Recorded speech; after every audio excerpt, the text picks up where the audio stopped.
Urte zaila izan den arren, uste dugu Donostia Kirolak ondo erantzun diola pandemiak une bakoitzean eskatzen joan denari eta esfortzu handia egin dugu, ematen dugun zerbitzua, kalitatea bermatzeko. Hemos demostrado, como acabo de señalar, que las instalaciones de Donostia Kirola son un entorno seguro para la práctica deportiva.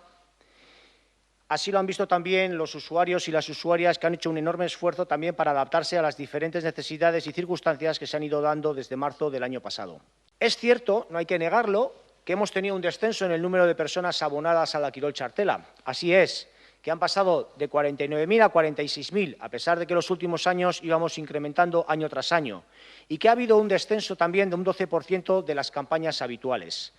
en las que han participado, eso sí, casi 30.000 personas en estas circunstancias.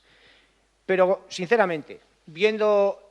la que está cayendo y el año que hemos tenido que gestionar, creo que es como para estar satisfechos del trabajo que hemos realizado desde Donostia Kirola y, por supuesto, seguimos mirando al futuro en cuestiones que todos conocéis, como es equipar y abrir este año el nuevo polideportivo de Alza, ejecutar también el proyecto de las piscinas exteriores que conlleva esa instalación y que históricamente era una deuda pendiente con el barrio que nunca se había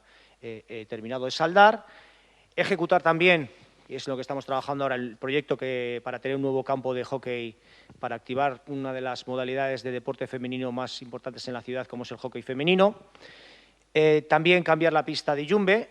para poder hacer con una doble finalidad. Primero, hacer de Yumbe un recinto más polivalente y, segundo, poder abordar otra cuestión que ha suscitado mucho debate en la opinión pública, como es la proyección y la renovación del Gasca. Como también hemos dado a conocer recientemente la renovación de los campos de fútbol de Mati Gochotegui y César Benito, y también la renovación del gimnasio del Paco Yoldi, que, como ha comentado Leire, pues es una de las instalaciones, la instalación buque insignia del patronato municipal, dado el volumen de usuarios que la utilizan.